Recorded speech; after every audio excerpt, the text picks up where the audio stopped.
Alléluia. Je vais continuer dans mon propos. Nous avons commencé depuis dimanche dernier sur le thème de l'héritage du droit d'aînesse. Est-ce qu'on peut dire plus fort l'héritage du droit d'aînesse? Nous allons donc faire notre lecture dans Genèse 27 du verset 1 au verset 25. Genèse 27, verset 1 au verset 25. On va se lever pour faire la lecture. Tout le monde. Genèse 27, à partir du verset 1. Isaac devenait vieux et ses yeux s'étaient affaiblis, au point qu'il ne voyait plus. Alors il appela Ésaü, son fils aîné, et lui dit, « Mon fils. » Il lui répondit, « Me voici. » Isaac dit, « Voici donc je suis vieux et je ne connais pas le jour de ma mort. » Il faut bien suivre et écouter chaque mot. Alléluia, oui. Maintenant donc, je te prie, prends tes armes, ton carquois et ton arc, va dans les champs et chasse-moi du gibier.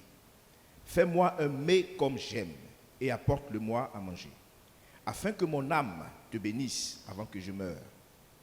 Rebecca écouta ce qu'Isaac disait à Ésaü, son fils.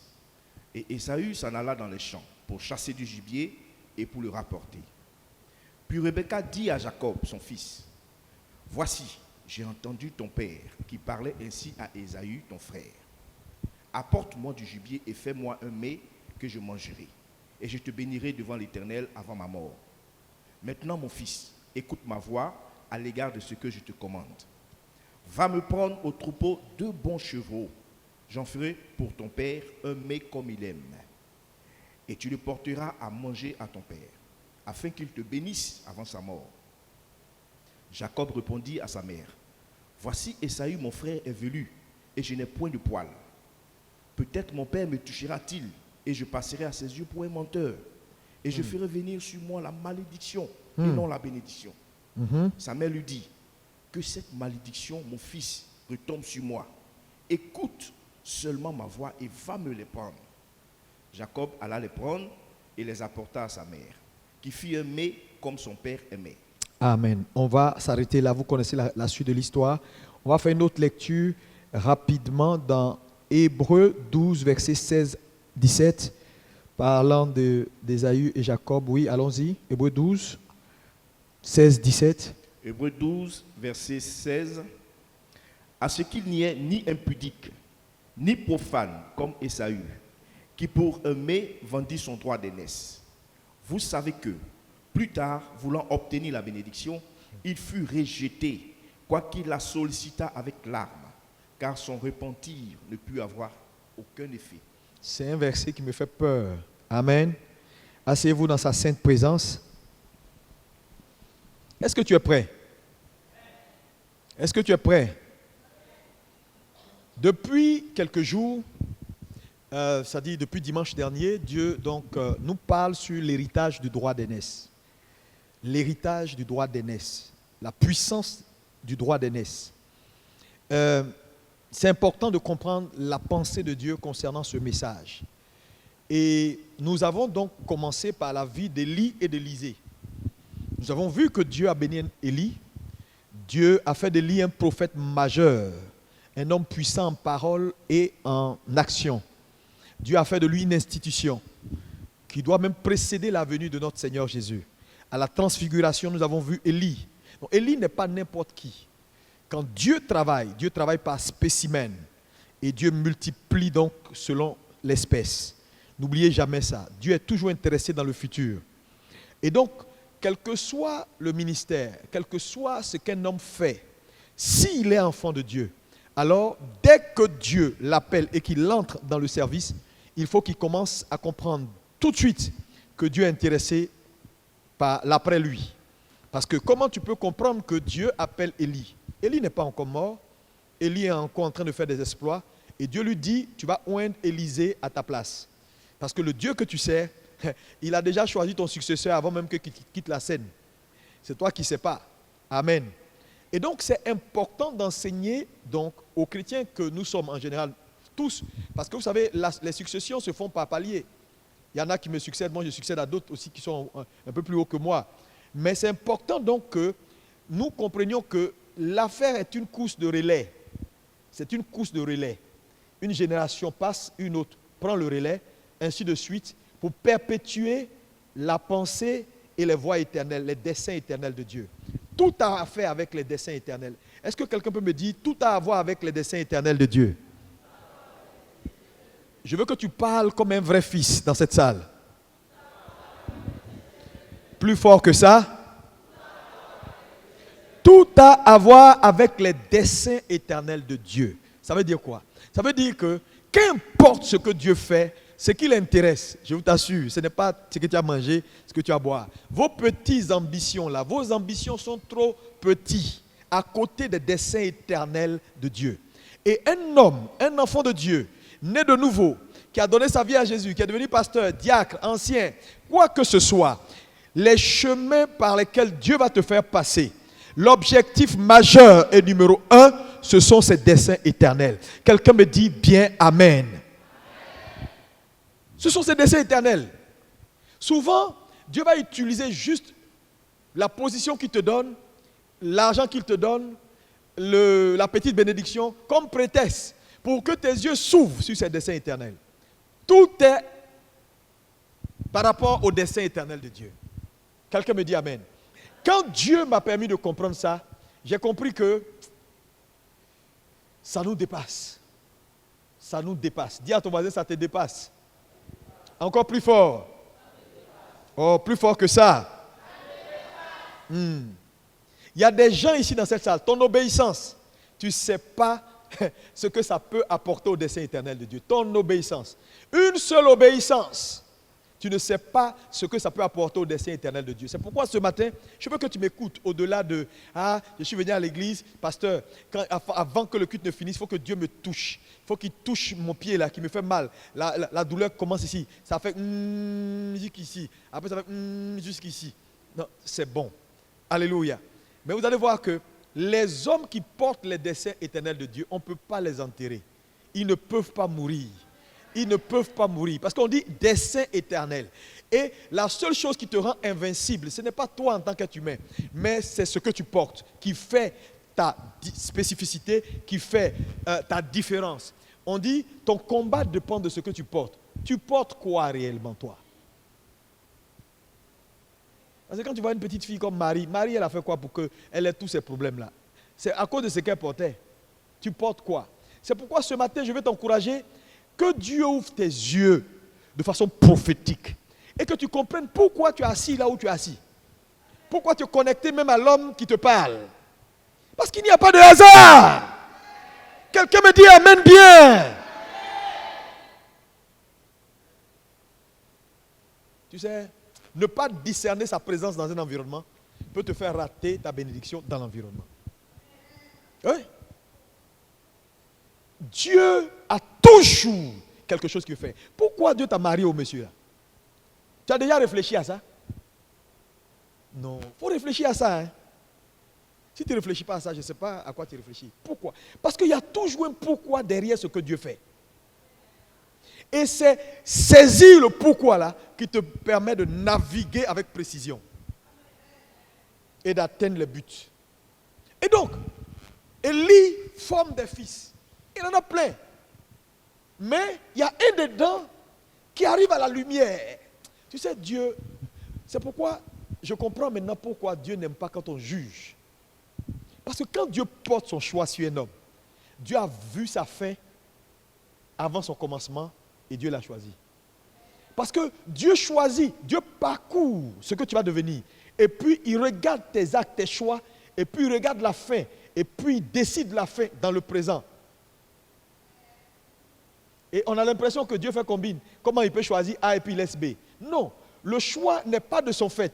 Le choix est du fait qu'il vous a pesé, vous deux. L'autre a été trouvé lourd, l'autre faible. Donc quand on dit Dieu a haï Ésaü et il a aimé Jacob, ce n'est pas de la méchanceté. Ce n'est pas comme si Dieu est méchant, Dieu hait les gens. Non. La Bible est en train de nous dire simplement que quand Dieu les a pesés dans l'éternité, il y a un qui était faible et puis un était lourd. Et c'est ce qui a porté son choix, afin qu'il a porté son choix sur Jacob. Donc Jacob s'est élu lui-même à être le choix de Dieu. En réalité, c'est ça. Il n'y a aucune destinée qui s'accomplit comme ça par défaut. Dis avec moi, il n'y a aucune destinée qui s'accomplit par défaut. Ce matin, est-ce que tu es béni? Pendant qu'il te parle, moi-même, je sens dans mon esprit que c'est fort. Je vous dis, Dieu, ce n'est pas un homme. Pourquoi tu es là où tu es? Tu t'es posé la question? Il faut trouver ça. Ce n'est pas un hasard. Ce n'est pas parce que juste tu te baladais que Dieu t'a positionné à BMC. Non. Tu vas rater le but si tu ne comprends pas. Élisée a compris. Et donc, dans la cohorte de prophètes, ils ont fait l'école ensemble, l'école des prophètes. Et bon, quand Dieu donc appelle Élie pour aller vers le lieu de son enlèvement, qu'est-ce qui se passe? Dieu lui fait passer par des étapes. Et à chaque étape, il y a une cohorte de prophètes, les fils des prophètes. Mon ami, tu ne sais pas que le patron, ça va bientôt? Nous, on est là. Donc, chacun choisit une position. Chacun choisit quelque chose de la vie du Père, du ministère du Père.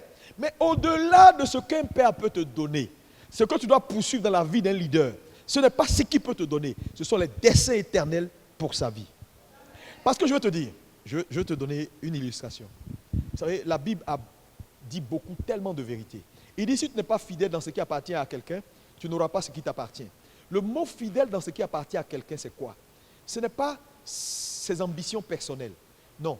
Par exemple, si Dieu appelle le pasteur Padé pour être dans sa génération, celui qui va bâtir le plus grand orphelinat, que lui va utiliser pour faire du bien à des enfants abandonnés, ici en Afrique, ça c'est le dessein éternel de Dieu. Parce que parmi ces enfants-là, il y en a qui vont devenir président, pasteur, et à partir d'eux. Donc Dieu voit loin. Donc il utilise le pasteur Padé et il met ce fardeau dans le cœur du pasteur Padé.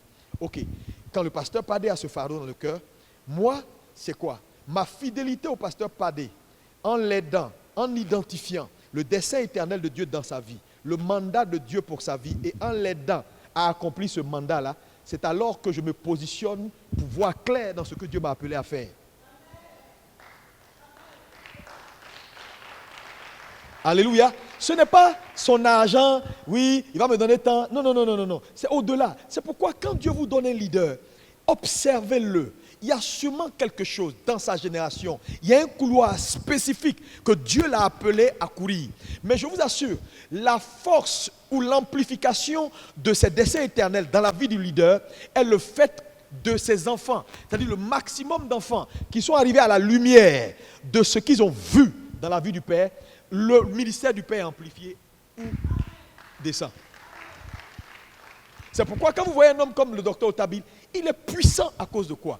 Parce que la majorité de ses fils ont identifié dans la vie de leur père, ont vu dans la vie de leur père que leur papa là, voilà son appel. Et pour ça, nous sommes prêts à ce qu'il soit le meilleur dans le domaine et qu'il arrive à accomplir cela. Et donc, il court avec sa vision. Ses enfants courent avec sa vision. Ils ne cherchent pas. Bon, chez le docteur Tabi, je vais prendre quoi? Le jour il n'est plus là, je vais prendre la maison, moi je vais prendre tant. Non, ce n'est pas ça qui les intéresse. Ce n'est pas mon salaire, donne-moi mon salaire, tu ne vas pas donner le salaire, tu ne vas pas augmenter mon salaire. Non, non, ils comprennent que quand tu as aidé le Père, quand tu as assisté le Père, quand tu l'as aidé à monter, tu vas monter. Donc en réalité, l'élévation réelle dans la vie d'un enfant de Dieu vient dans sa capacité à élever son Père, ou à élever l'autorité, ou à élever les plans éternels de Dieu dans la vie de celui qui est devant lui. Et donc, c'est ce que Élisée comprend, que la plupart n'ont pas compris. Voilà pourquoi Élisée a demandé pas beaucoup de choses, il a demandé une seule chose. Il dit, je veux la double portion. Mais la notion de double portion, Élie savait de quoi Élisée parlait, Élisée aussi savait de quoi il parlait. C'est peut-être nous qui lisons la Bible depuis un moment donné, on croyait que Élisée voulait juste la double portion de l'onction, pour faire 2 fois le travail que chose a fait. Ce n'est pas 2 fois. Même si tu fais 2 fois, tu peux faire quoi? Élisée ne voulait pas faire 2 fois ce qu'Élie a fait. Élisée ramenait Élisée à Deutéronome 20, c'est 27. 21, 27, verset 15. Ce n'est pas 29, madame. Alléluia. 21. Vous comprenez? Remettez ce verset au tableau, 21 à partir du verset 15. Je vous l'ai déjà lu. Je suis en train de faire un petit rappel, je ne suis pas encore entré dans mon message. Amen. Pour que le fil passe, et puis maintenant je vais sauter sur ce que je veux te partager ce matin. Deutéronome 21 à partir du verset 15. Oui, Si un homme Si a un homme- deux femmes, aime l'une et n'aime pas l'autre, Oui, et s'il a des fils dont le premier-né soit de la femme qu'il n'aime pas, il ne pourra point, quand il partagera son bien entre ses fils, oui, reconnaître comme premier-né le fils de celle qu'il aime, à la place du fils de celle qu'il n'aime pas, Oui. et qui est le premier-né. Mais il reconnaîtra pour premier-né le fils de celle qu'il n'aime pas, et lui donnera sur son bien une portion double.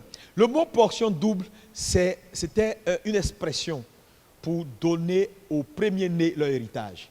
Donc quand tu entends dans la Bible, je veux une portion double de ce que tu as, ça ne veut pas dire je veux ton argent la multiplier par 2. Ça veut dire simplement que je veux prendre la position du droit d'aînesse. C'est une capacité spirituelle. Parce que en Israël, quand on identifie l'aîné et qu'on lui donne une portion double, il devient le chef de famille. Il devient le porteur de la vision familiale. Il devient celui qui est le porteur de flambeau. Il devient surnaturel. Tous ses frères sont obligés de l'écouter, de faire ce qu'il dit. Et puis, il devient une autre personnalité. Donc, ici, c'est vraiment important. C'est ce que Élisée demande à Élie. C'est pourquoi Élie lui dit, c'est difficile. Tu ne peux pas me demander de recevoir la double portion alors que la double portion revient au premier-né. Tu n'es pas mon premier fils. Il y avait des gens avant toi. Toi, tu es arrivé il n'y a pas longtemps dans le ministère. Voilà, tu as rencontré d'autres à Gilgal, non? Il dit oui. Tu as vu le barbu qui était à Jéricho qui t'a dit, il faut venir avec nous là, non? Lui-même, là, on a fait la fondation même de l'école des prophètes ensemble. Voilà, ainsi de suite. Donc, tu ne peux pas me demander quelque chose alors que toi, tu viens d'arriver. Mais en fait, Élisée savait et était un homme spirituel. Il connaissait la pensée de Dieu. Pour Dieu, premier-né, ce n'est pas forcément physique. On peut être premier-né quand on a permis au Seigneur, on s'est élu. Quand on a permis au Seigneur de nous paramétrer à être le porteur de flambeau. C'est pourquoi je dis aux gens, ouvrez vos yeux. L'affaire là vous dépasse. Dieu veut vous communiquer quelque chose. Dis-moi amen. Dis-moi amen. C'est une capacité spirituelle que Dieu veut vous donner dans votre génération pour que, quel que soit là où il vous a positionné, vous soyez le porteur de flambeau. Ça peut être dans votre famille, ça peut être dans votre environnement, ça peut être dans votre travail. Mais Dieu a des desseins éternels partout. Il y a des gens ici, peut-être tu serais ministre il y a longtemps. Hein. Je te dis. Mais tu n'as pas compris que même là où tu es, si tu avais fait ce que tu devais faire, le droit d'aînesse t'aurait touché. Et si ça t'a touché, il n'y a pas moyen, tu vas passer. Tu vas faire. Combien de gens qui ont mis, on a envoyé les noms à la primature pour choisir des directeurs, des gens dans des positions stratégiques. Chrétiens nés de nouveau, on les a sautés. Pourquoi? Parce que spirituellement, ils ne portaient rien. Quand on vous parle de bien vous comporter, là, c'est pour tout ça. Il y a des gens qui ont avorté des desseins éternels de Dieu dans leur environnement. Ou qui sont en train de retarder par leur incapacité de voir au-delà de ce que leurs yeux naturels voient. Élisée dit non, moi je vois plus loin. Le monsieur que tu vois là, ce n'est pas n'importe qui. C'est une institution. C'est une institution. Il ne peut pas partir sans qu'il y ait un porteur de flambeau. J'irai jusqu'au bout. Quand les autres disent non, nous on va s'arrêter ici. Moi je préfère Gilgal, moi je préfère Bethel. Il dit j'irai jusqu'au bout. Il est allé jusqu'au bout. Élie le regarde et dit mais tu demandes quelque chose de difficile. Mais ok, si tu me vois partir, tu auras ce que tu demandes. Ça veut dire quoi? Bien que tu ne sois pas l'aîné, tu peux porter le droit d'aînesse. Ça veut dire, l'affaire du droit d'aînesse, ce n'est pas une affaire de je suis le premier fils de ma mère.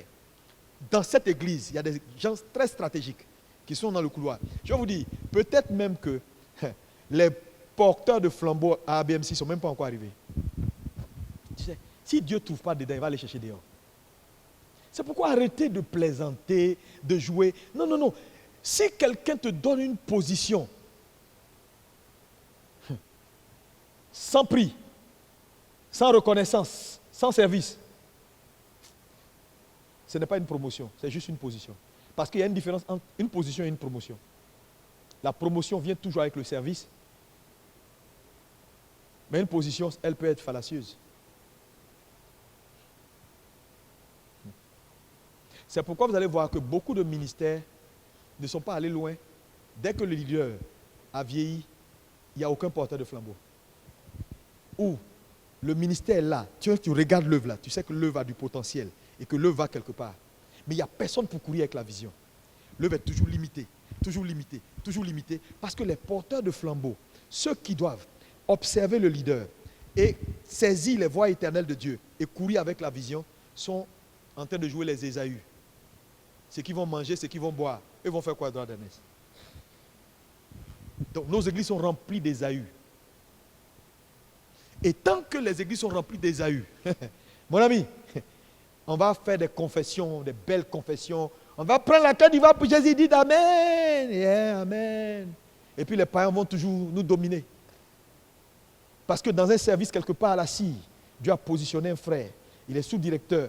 Mais en réalité, c'est sa loyauté, sa fidélité au directeur qui va déterminer sa prochaine position. Nomination va venir. Les gens vont quitter, dépasser le directeur adjoint, le directeur régional. Ils vont aller prendre le petit là dans le couloir, le positionner. Et à partir de lui, l'église va avoir des flots financiers pour que le nom de Jésus soit glorifié. Mais il ne sait pas. Donc il est déloyal. Il torpille le directeur. Quand on dit syndic, il est dedans. Allez, oui, protestant, parce qu'il ne voit pas plus loin que le bout de son nez. Oui, moi, toi, tu as coupé combien? Moi, le mois dernier, m'a coûté 5 500. À côté de ta destinée éternelle, 5 500, c'est quoi? Les gens ont des problèmes. Hein? Je vous dis, les gens ont des problèmes. Hein? C'est pourquoi que Dieu vous donne des yeux spirituels ce matin. Oh, quelqu'un me dit Amen. Tu es quelque part, il y a un gars qui est là qui t'emmerde. Mon ami, que Dieu te donne des yeux spirituels. C'est pas dire partout Dieu te positionne. Pourquoi, Seigneur, tu m'as mis là? Si tu as la réponse, aïe, aïe, aïe, aïe, aïe, aïe, aïe, aïe, aïe, aïe, je dis, les sorciers n'ont qu'à se rassembler. Ils viendront vers toi par un seul chemin, ils s'enfuiront devant toi par 7 chemins. Parce que l'affaire là est plus spirituelle que naturelle. Maintenant, je vais maintenant dans mon message. Ce matin, je vais te montrer comment, pratiquement, Élisée s'est positionné. Je vais retourner sur l'histoire de Ésaü et Jacob. Et c'est ce que nous venons de lire tout à l'heure. Comment le droit d'aînesse se confère? La première chose que je veux que tu remarques ici, c'est qu'on dit d'Isaac, père de Jacob et d'Ésaü, qu'il était vieux. N'est-ce pas? Vieux. Et donc, il a reçu un signal que bientôt, il faut un téléchargement, il faut que ce qui a été déposé dans ton esprit soit transmis. Parce que c'est une lignée messianique. Abraham, Isaac, Jacob, jusqu'à Jésus. C'est une lignée messianique. Dieu a un plan éternel. Mais, pour que le plan éternel de Dieu s'accomplisse, n'oubliez pas que le plan éternel de Dieu a commencé même depuis avec Noé. Hein? Quand Dieu sépare Noé et qu'il dit à Noé de mettre dans l'arche 1, 2, 3, 4, 5, 6, 7, que vous connaissez, tout ça c'est le plan éternel de Dieu, parce que n'oubliez pas que la raison du déluge de Noé, c'est le fait que Satan a voulu polluer la race humaine avec des semences d'anges. Ce n'est pas la méchanceté qui a fait que Dieu a détruit le monde d'alors avec l'eau. Les gens disent non, le déluge de Noé est venu parce que les hommes étaient devenus méchants sur la terre. C'est faux. Ce n'est pas méchanceté. Parce qu'aujourd'hui, on est plus méchants que ce qu'ils étaient avant. Là. Quand tu lis ta Bible, il faut prendre le temps de comprendre. Mais je peux te comprendre, ce n'est pas tout le monde qui sait ce que je veux te dire maintenant. Le problème réel du déluge de Noé, ce n'est pas que Sodome et Gomorrhe étaient devenus très très bizarres, les gens étaient méchants, la méchanceté a augmenté. Aujourd'hui, la méchanceté d'aujourd'hui, là, c'est plus que pour avant. Là. Qu'est-ce qui a fait que Dieu a détruit le monde d'alors par le déluge? Il y a eu une stratégie que Satan a mis en place. Et quelle était la stratégie? Détruire le monde. Parce qu'il a entendu dans Genèse 3, quand Dieu lui parlait, Dieu lui a dit, la postérité de la femme va venir, elle va t'écraser la tête et tu vas lui blesser le talon. Cette phrase, Satan ne l'a jamais oubliée. Et donc, il a utilisé cette phrase-là pour mettre en place son agenda. Comment faire pour que la postérité de la femme qui doit écraser ma tête ne vienne jamais? Donc, tout ce que Satan va faire, de Genèse jusqu'à Apocalypse, c'est comment faire pour que ce que Dieu lui a dit dans Genèse 3 n'arrive jamais et qu'on n'écrase pas sa tête. Donc, le premier plan qu'il met en place, on lui a dit qu'il y a quelqu'un qu'on appelle la postérité de la femme qui doit venir et qui doit écraser ma tête. Donc, que faire? C'est polluer la race humaine avec des semences d'anges. Donc, la Bible dit les anges d'alors, les fils de l'homme, sont descendus et ont eu des rapports sexuels avec des hommes, des humains. Et c'est ce qui s'est fait à Sodome. Mais l'objectif, c'était quoi? C'était créer une transgenre, une transhumance, de telle sorte que c'est cela qu'on voit dans la Bible quand on voit les gars comme les Goliaths. Les Goliaths, des géants. Dans le temps, on avait des géants, mais en réalité, c'est des hommes, mi-anges. Donc, Satan voulait polluer la race humaine pour que la race humaine étant polluée avec la semence angélique, que Dieu ait du mal à faire venir Jésus. Parce que tout est pollué.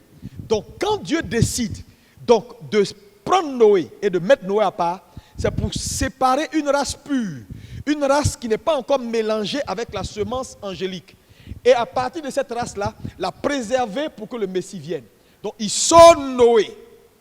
Il détruit le monde alors. Et puis, avec cette nouvelle race, il va repeupler le monde entier et continuer son plan.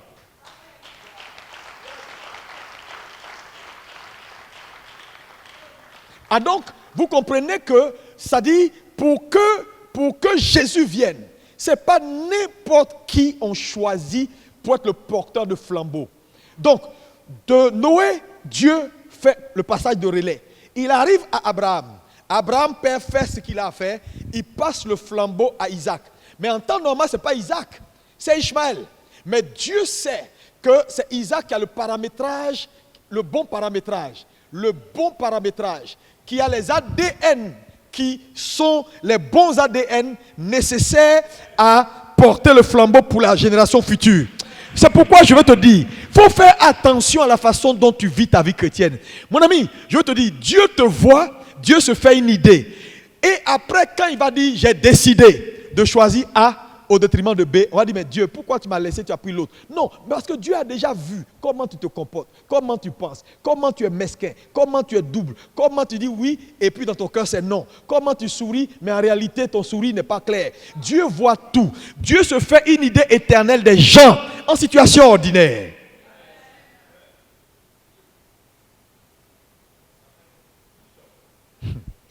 Frère, l'affaire est sérieuse. Il choisit donc Isaac. Il bascule. Isaac a ses 2 fils. Et le père Isaac, qui, lui, il connaît la loi. Il sait que c'est la loi. Il veut maintenant dire, bon, prenons Ésaü. Maintenant, regardez. Isaac, c'est des hommes spirituels. Hein. C'est pourquoi je dis, Dieu ne choisit pas par hasard. Il faut te détromper. Hein. Non. Quand tu vois un homme que Dieu a choisi, même si tu ne l'aimes pas, il ne faut pas discuter avec son choix. Il faut le laisser. Il y a des choses que tu ne vois pas, que tu ne comprends pas. Isaac demande à son fils aîné, en temps normal, vous connaissez l'histoire d'Isaac, vous savez qu'il était très fort, très puissant, et que même la Bible dit de lui qu'il alla s'enrichissant jusqu'à ce qu'il devienne fort riche. Et de toute la Bible, on n'a jamais utilisé un adjectif comme ça pour un homme, si ce n'est pour Isaac. Il était très puissant en brebis, en serviteur, il était riche. Donc Isaac n'a pas un problème d'héritage. En 2 enfants, ils ne sont pas beaucoup. Mais tu les appelles, tu dis, toi prends ça, toi prends ça. Ce n'est pas ce qui est normal. Mais pourquoi Isaac a besoin de conditionner la bénédiction? Même pour celui à qui c'est destiné. Selon Deutéronome 21. Parce que c'est Ésaü le plus grand qui l'appelle. En temps normal, la Bible dit le plus grand là, tu lui donnes en 12 portions. Donc pourquoi tu appelles le plus grand? Dans lui, tu lui dis non. Ok, je vais te donner, mais il faut que tu ailles et que tu me fasses quelque chose pour que mon cœur, mon âme soit content et que mon âme te bénisse. La première chose ici que je veux que tu notes, c'est que la bénédiction, elle est paternelle. Dis avec moi, la bénédiction est paternelle. Oh, dis ça fort, s'il te plaît. Encore plus fort. Ah, c'est fort, hein? À toi d'identifier qui est ton père, c'est tout. Tu ne seras jamais béni. Jamais. Bénédiction, ça vient pas, ça tombe pas du ciel comme ça. Elle est paternelle. Ça dit, elle vient toujours d'une autorité supérieure vers une autorité inférieure. Dieu mettra quelqu'un devant toi qui est un paternel. La bénédiction est toujours paternelle. Parce que même quand Dieu parle à Rebecca, elle ne peut rien faire. Quand elle constate que papa est en train de changer le cours de l'histoire en appelant Ésaü. Elle ne peut rien faire parce que la bénédiction est paternelle. Elle n'est pas d'abord maternelle. Elle devient maternelle quand le paternel n'est plus. Donc il y a un transfert d'autorité sur le maternel.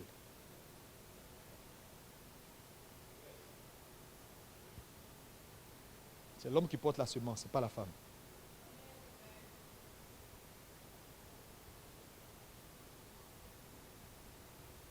C'est pourquoi si tu es une maman ici, je te dis, fais attention. Il ne faut jamais rébeller tes enfants contre ton mari. Tu vas les tuer parce qu'il y a des choses que tu ne peux jamais leur donner. Si le mari vit, c'est lui qui est le porteur de la bénédiction. La bénédiction est paternelle. Ta voix peut porter jusqu'à un certain niveau. Je dis bien jusqu'à un certain niveau. Tu as monté ton enfant contre son père. Tu l'as tué. Tu n'es pas en train de l'aimer.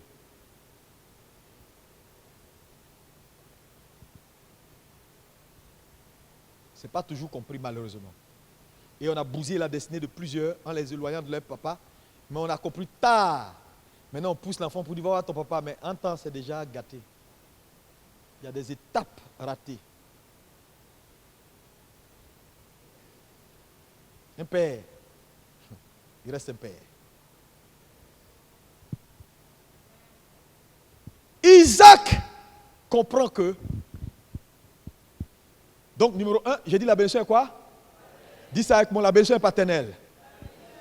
Deuxième chose, Isaac comprend que même quand Dieu a établi ça en loi, pour que ce qui t'appartient vienne vers toi, il faut une condition. C'est-à-dire, la chose est pour toi et puis il y a condition encore. Parce qu'il dit, je veux te bénir si tu vas, tu fais ça, tu prends un gibier et tu m'envoies. Mais la condition, quel était l'objectif de la condition? Il dit, afin que mon âme te bénisse, que je mange, que ce soit que mon âme te bénisse. Ça m'a intrigué. Ça m'a beaucoup intrigué. Comment Isaac peut dire à Ésaü, fais pour que je mange et que je sois heureux et que mon âme te bénisse. Donc, ça veut dire quoi? C'est un peu comme si Isaac est en train de dire à Ésaü, c'est vrai, c'est ta bénédiction, tu es le premier, mais tant que je ne suis pas content, ce qui t'appartient ne quittera pas ma vie pour venir vers toi. En d'autres termes, ce point est très important. Dans la vie, c'est l'âme d'un père qui bénit. Il faut écrire ça. C'est pourquoi c'est l'âme qui bénit. C'est pourquoi David pouvait dire dans le psaume 103, à partir du verset 1, il dit, mon âme, bénis l'Éternel. Parce que l'âme a la capacité de bénir. Mais en quoi? Je t'explique. La bénédiction est spirituelle. Est-ce qu'on peut dire spirituelle? Ça veut dire qu'elle est dans l'esprit du paternel. Mais l'âme est la porte de l'esprit. Si l'âme d'un homme n'est pas content, ce qui est dans son esprit ne sort pas. Acclame pour Jésus.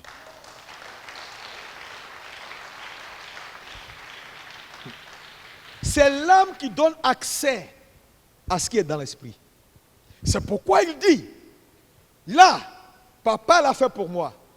Papa Abraham, parce qu'il était content de moi. Mais là, si tu dois prendre le flambeau, il faut que je sois content pour que ça sorte. Ça veut dire quoi? Ça veut dire, Église, écoutez-moi. Il ne s'agit pas qu'on ait prophétisé sur ta vie. Il ne s'agit pas qu'on ait dit, oui, voilà ce que je vais devenir. Je vais devenir l'homme d'affaires le plus puissant de la Côte d'Ivoire. Je vais devenir l'homme d'affaires le plus puissant de Paris. Et au nom de Jésus, je déclare. Les confessions sont bonnes. Mais ce n'est pas suffisant.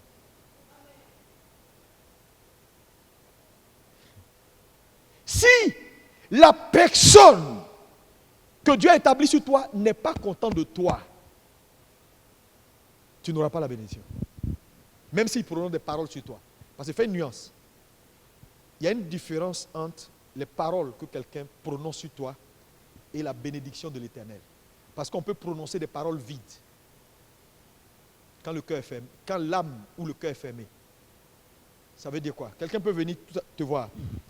Dis quelque chose sur moi, que le Seigneur t'élève, qu'il fasse de toi l'homme le plus puissant de la Côte d'Ivoire.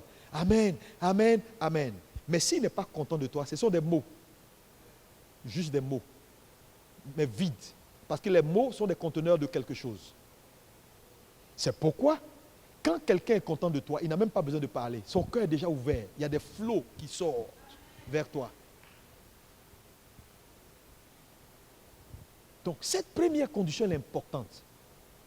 Satisfaire le cœur de la personne sous qui je suis établi. C'est ce qu'Élisée a compris.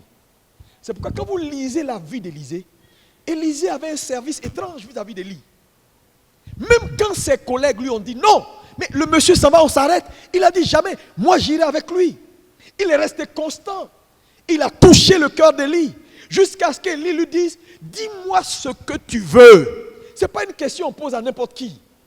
Même quand il demande quelque chose de compliqué, Élisée est obligé de rentrer dans les profondeurs de Jéhovah pour télécharger une dernière instruction pour qu'Élisée entre dans ce qu'il veut. C'est un amour. Si tu n'aimes pas ton fils, tu ne vas pas te fatiguer pour quelque chose qui est pratiquement impossible. Il dit c'est impossible. Attends, tu n'es pas le premier-né. Laisse ça et puis passons à autre chose. Mais il ne s'arrête pas là pour lui dire c'est difficile. Mais il dit c'est difficile, mais le mec qui met dessus, c'est pour dire je vais utiliser ma position pour faire pour toi ce que tu ne mérites pas. Ça, c'est quand on aime un fils. Quand on est satisfait d'un fils. Quand vous voyez des pères qui limitent leur engagement vis-à-vis de vous, posez-vous des questions. Au lieu de dire oui, on ne comprend pas papa, pourquoi il est comme ça. Il n'est pas comme ça avec tout le monde. Il y a des choses dans la vie. Hein? La bénédiction là, elle s'active, elle ne se donne pas. Les chrétiens de ce siècle pensent qu'on arrache les bénédictions sur le marché, ils viennent à l'église, alléluia, on arrache, ils prient, ils crient, ils s'en vont, ils insultent, ils se comportent mal, on les cherche, on ne les voit pas, là où tu as besoin d'eux, ils ne sont pas là, là où tu veux vraiment quelqu'un pour te soutenir, parce que tu es fatigué, ils ne sont pas là. Et puis ils viennent, pasteur, je ne t'ai pas dit, hein, j'ai un contrat là, il faut que tu libères une parole, j'ai envoyé même la signature du DG, crache dessus.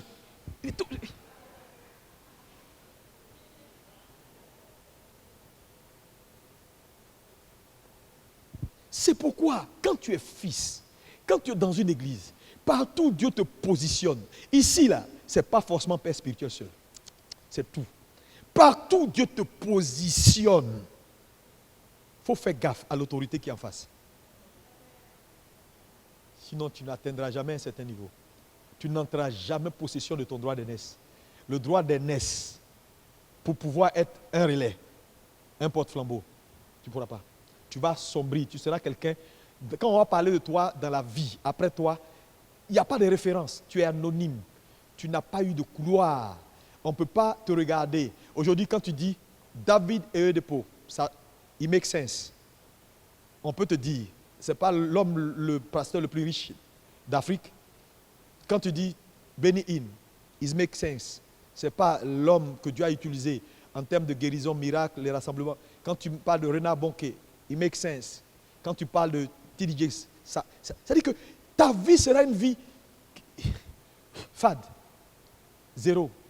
On dit pasteur Akassi Mandou. Pasteur Akassi Mandou. Ce n'est pas le gars qui a les Bibles qui se promène de maison en maison, il prend offrande ici, prend offrande ici, là. C'est lui, non? Pasteur Akassi Mandou.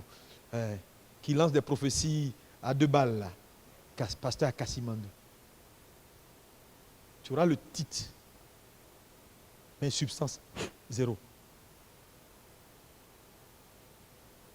Parce que j'ai dit, si Dieu t'a appelé sans couloir, ce n'est pas Dieu. Il n'y a pas. Dieu ne s'ennuie pas. Pour aller appeler quelqu'un pour rien, quoi. Et puis il vient, il passe sur la terre. Et puis on n'a aucune référence des desseins éternels de Dieu dans sa vie. Bon, toi aussi. Dieu est trop sérieux. Le problème, c'est quoi? Quand vous voyez un homme qui finit comme ça, il n'a jamais. Il fait partie de la génération d'Ésaü. Ceux qui sont concernés par la vision, l'onction alimentaire, au détriment de l'onction des desseins éternels de Dieu. Parce qu'il y en a qui cherchent l'onction alimentaire. Comment je vais faire mes affaires, je vais avoir l'argent, ce que Dieu veut faire, ce n'est pas son affaire. Ça, c'est les Ésaü. Les Jacob, non. C'est je vide mon présent pour ce que Dieu veut faire. Je vide mon présent parce que ce que Dieu veut faire est plus important que ce que je mange maintenant. Allez, si vous prenez ce que vous voulez. Allez, prenez la nourriture. Moi, le droit d'aînesse, il me suffit. Le problème, c'est que quand ils prennent ta nourriture et que toi, tu prends le droit d'aînesse, après, c'est toi leur patron. C'est-à-dire, même leur propre nourriture, tu peux récupérer.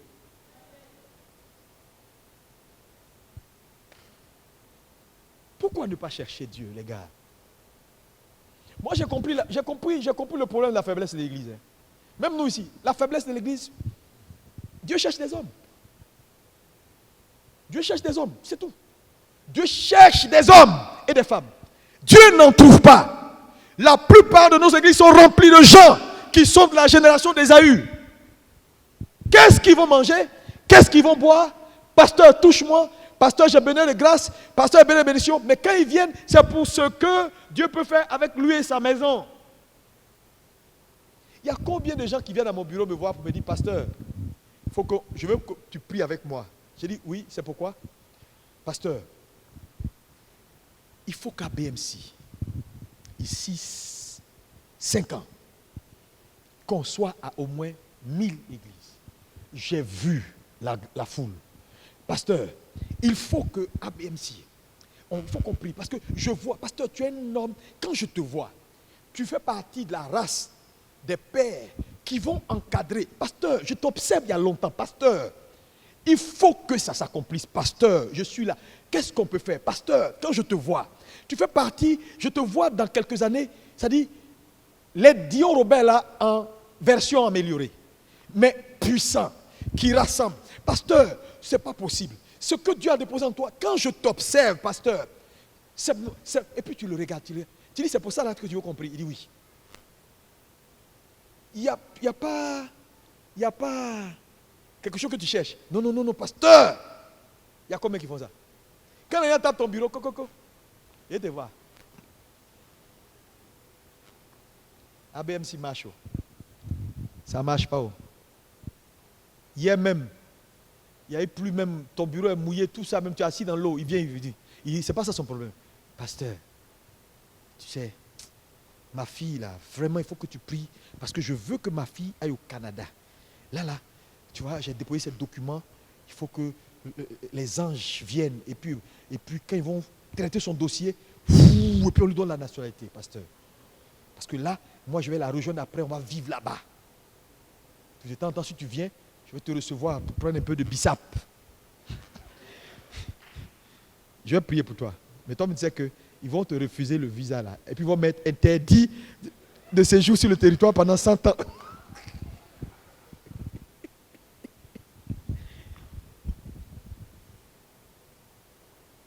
Pourquoi vous pensez à vous? Pensez à Dieu. Frère, quand vous allez commencer à réfléchir dessein éternel de Dieu, pasteur, il faut que, vraiment, notre groupe, pasteur, il faut que ça, pasteur, c'est-à-dire que c'est ça Dieu cherche.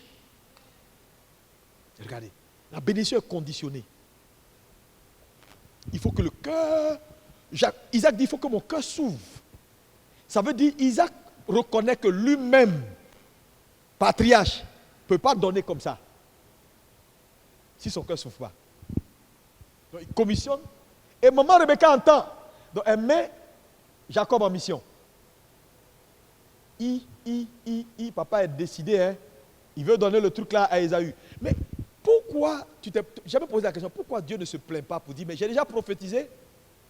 Pourquoi Rebecca ne va pas voir Isaac pour dire, mais papa, ce que tu veux, j'ai entendu que tu veux donner le droit d'aînesse à Ésaü. Mais je t'ai dit, il y a 4 ans en arrière que Dieu est venu me voir, non? Elle n'a pas cœur pour aller dire ça. Elle-même, la malédiction va la frapper. Est-ce que vous connaissez ce qu'on appelle un patriarche? Un père, dépositaire des desseins éternels de Dieu.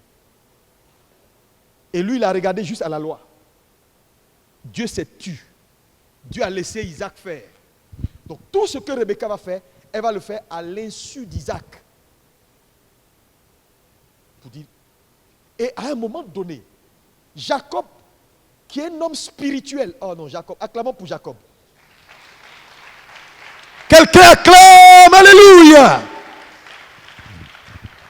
Frère, Jacob se rend compte que, le verset 12 de Genèse 27, verset 12, mettez au tableau, Genèse 27, oui. Il se rend compte que, peut-être mon père me touchera-t-il. Et je passerai à ses yeux pour un menteur. Tu vois, quand il dit ça à maman Rebecca, c'est parce que maman Rebecca lui a dit, on va faire un coup, tu vas aller prendre le truc là parce que c'est pour toi. Donc Jacob est inquiet parce que son frère est velu, poilu, mais lui n'est pas poilu. Donc il dit à maman, parce qu'il ne connaissait pas tous les plans de maman, s'il me touche, que je n'ai pas la peau d'Ésaü, mais au lieu que ce soit la bénédiction, ce sera la malédiction. Donc Jacob implicitement reconnaît que, papa, même s'il est hors jeu, s'il te maudit, tu es maudit. Même si, frère, joue avec des pères, ton livre va se fermer. Ton livre va se fermer. Un père, il est dangereux quand c'est un vrai père. Dépositaire, c'est-à-dire, Dieu fait des spécimens. Dieu a des, je ne sais pas comment expliquer ça, je cherche même les mots. Il dit non, je vais être maudit. Donc il crée pour lui-même. Et maman lui dit, calme-toi, on va aller jusqu'au bout. On va mettre quelque chose. Qu'elle va te toucher, ce sera la main d'Ésaü. Et ça révèle un point important. En deuxième point, c'est que la bénédiction, elle suit des règles, elle suit un processus, elle suit des règles. Ça veut dire quoi? Même quand elle te revient de droit, il y a quand même des étapes à suivre. C'est-à-dire, Rebecca dit à Jacob, c'est pour toi, on va aller prendre. Jacob lui fait comprendre que non, on ne peut pas aller prendre comme ça. Parce que pour que je prenne, il faut que j'entre dans l'esprit de mon père qui veut donner la bénédiction. Et dans l'esprit de mon père, c'est Ésaü qui doit mériter cela. Donc moi, Jacob, je dois être dans l'esprit d'Ésaü. Oh. Tu n'as pas, je ne sais pas, il y en a qui ne comprennent pas ce que je suis en train de dire. Donc en fait, il exige à sa mère de le mettre pleinement dans la posture d'Ésaü. Donc Jacob n'a pas pris la bénédiction en tant que Jacob. Il a pris en tant qu'Ésaü. Parce que papa a décidé que ce soit Ésaü. Donc maman a mis Jacob dans Ésaü. Donc a respecté la forme. Parce que pour que tu entres dans une bénédiction, il y a des éléments factuels. C'est pourquoi quand vous venez à l'église, on dit, on ne fait pas ça. La dîme se paye. Ça se fait. Le respect de l'autorité. Le mumu, ce n'est pas bon. Les bavardages derrière, ce n'est pas bon. Ce que tu peux pas dire derrière un homme, devant un homme, ne dis jamais derrière lui. Les gens pensent qu'on plaisante. Ce sont des codes physiques qui conduisent à la bénédiction. Si on a prophétisé sur toi, il ne faut pas payer ta dîme. Tu n'arriveras jamais. C'est ce que Jacob a en train de dire à maman. C'est pour moi, c'est vrai. Mais je dois porter l'habit d'Ésaü. Je dois mettre la peau sur mes mains. Il ne faut pas que papa, en me touchant, touche autre chose.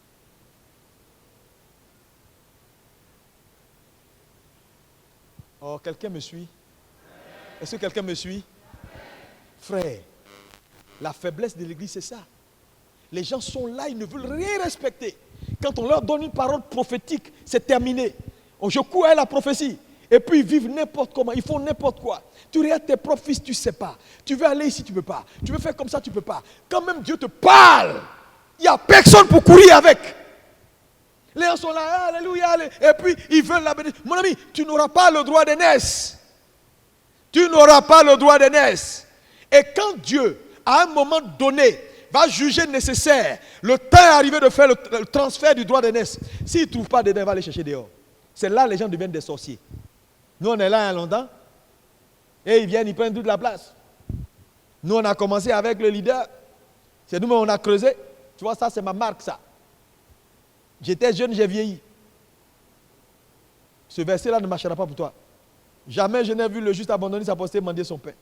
Toi, tu vas dire, j'étais jeune, j'ai vieilli. J'ai mendié jusqu'à fatiguer. J'ai mendié jusqu'à fatiguer. J'ai mendié jusqu'à fatiguer. Oui. Parce que, pour que ça marche pour toi, je vous dis, méfiez-vous, hein, l'affaire là est trop sérieuse. Dieu veut identifier des gens dans cette salle. Dieu veut communiquer une onction, une force à ton esprit. Pour que quel que soit là où tu es, où tu travailles, où Dieu t'a positionné, que tu puisses avoir le droit d'aînesse. Dis, je reçois le droit d'aînesse. Jacob ne l'a pas reçu comme ça. Hein? Non, il a suivi une étape.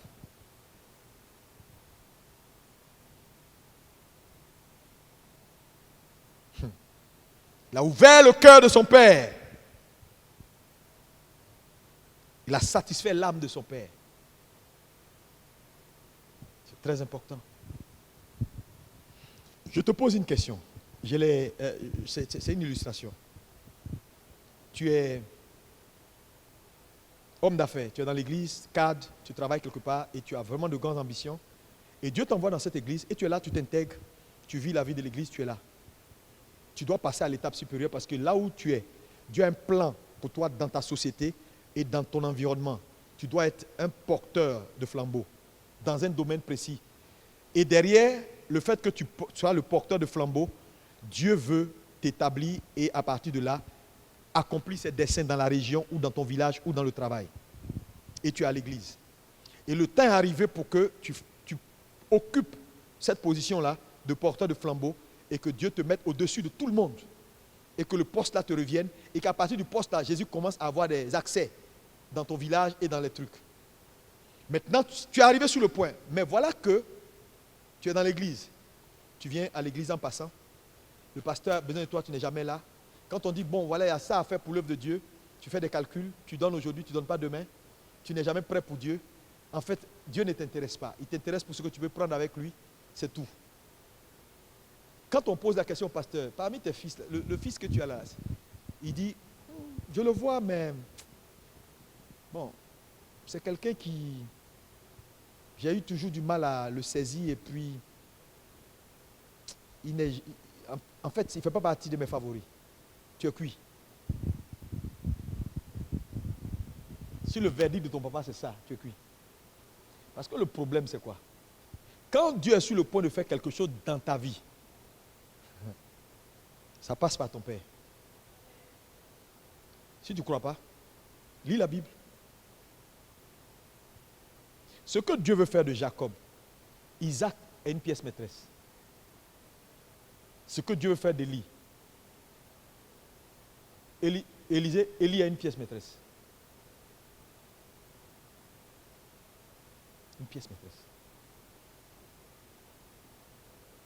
C'est pourquoi Isaac insiste pour dire, je vais être content de toi. Mais je vous pose une question. Est-ce qu'Isaac a dit à Ésaü, le mec qu'il aimait, lisez, il dit, fais pour moi un mets, prends un gibier, il a précisé. Mais fais un mets, c'est sauce gombo, on ne sait pas. C'est kedjenou de gibier, on ne sait pas. C'est chougouya de gibier, on ne sait pas. C'est gibier piqué, on ne sait pas. Je connais toutes les nourritures. C'est guaguassou de gibier, on ne sait pas. C'est biocosso de gibier, on ne sait pas. Mais Ésaü savait. Et maman Rebecca savait. Parce que c'est elle qui a dit à Jacob, je sais ce que ton papa aime. Ça veut dire que le fils a la responsabilité de savoir ce que son père aime. Vous savez, dernièrement, quand on devait rentrer de Paris, j'étais avec mon épouse et puis on cherchait quelque chose. Je voulais prendre quelque chose pour ta bille. Et puis on a rien, et puis j'ai dit, ah ça c'est bon. Et puis j'ai dit non, ça il va aimer. Parce que je le connais. C'est quelqu'un qui est très culturel, artistique. Quand je suis entré dans son bureau et que je lui ai dit, voilà, je t'ai envoyé quelque chose. Quand il a vu, il dit, oh, mais ça j'aime. Tout de suite, il a aimé. Et il m'a précisé, il dit, il aime. Je suis content. Et puis il m'a béni, en souriant. Mais en fait, c'est important.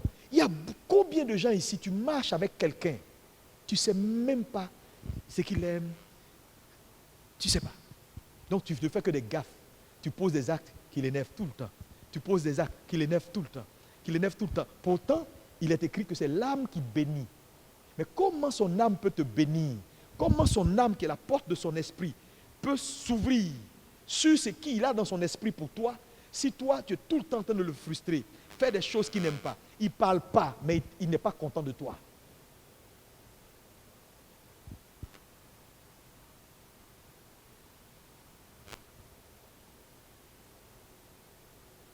Quand quelqu'un est content de toi, son cœur est ouvert, son âme est ouverte. Quand son âme est ouverte, tout ce qui est dans son esprit va sortir. Il ne faut jamais oublier ce que ici on t'a été dit.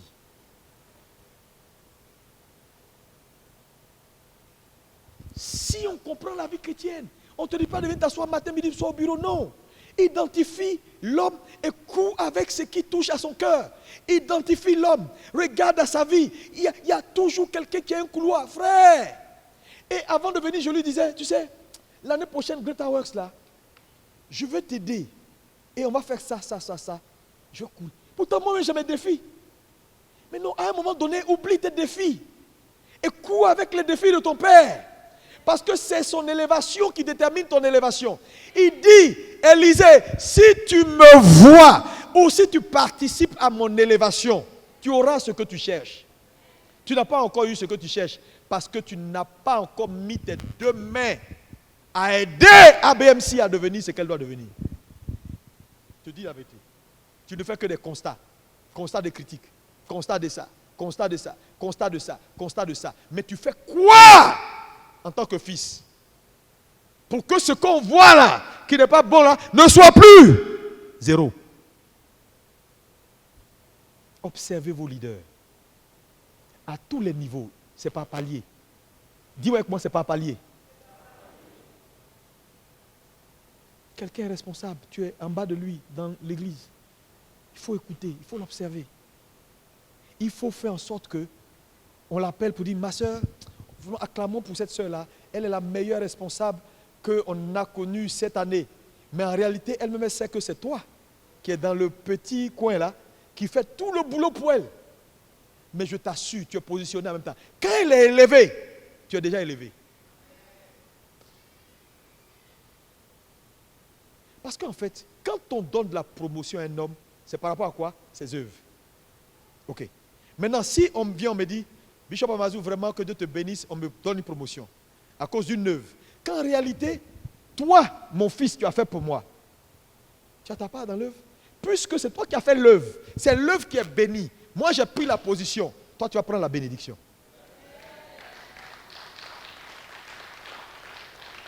Tu n'as pas peut-être la position d'honneur, mais tu auras la bénédiction. C'est comme ça que ça se passe. C'est pourquoi la force des grandes églises, c'est son peuple. Un peuple qui est devenu prophétique. Un peuple qui a compris son leader. Un peuple qui peut capter la parole de leur père. Quand ils prêchent, ils savent où il veut aller. Ils savent ce qu'il veut. Quand ils donnent une vision, tout le monde sait. Et on voit dans la ville une mobilisation. On voit dans la ville les gens qui courent. On voit les choses exceptionnelles qui se passent. Ce n'est pas forcément le pasteur. Il a un peuple qui l'a compris et qui a dit, pour ce qu'on a vu dans sa vie, on va courir avec lui, on va lui donner de l'âge. C'est ce que David a dit à Salomon. Il dit, dans ma faiblesse, je te donnerai tout ce que j'ai. Il a donné 4 milliards de dollars quand ils ont calculé les dons de David à son fils Salomon pour lui donner de l'âge, pour bâtir la maison de l'Éternel. Pour te dire dans la vie, pour que le cœur d'une entité s'ouvre, le cœur ne s'ouvre pas comme ça. Hein? C'est pourquoi même la Bible parle de dons. Les dons ont la capacité de l'élargir le cœur du roi. Mais quand on dit les dons élargissent le cœur du roi, là, mais vous pensez que c'est juste comme ça? Il y a des gens dans ce pays-là, ils peuvent demander au président de la République, je veux ça. Le président va faire ça pour eux, à cause d'eux. Mais ce n'est pas tout le monde.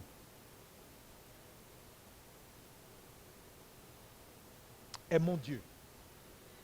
Aimons Dieu.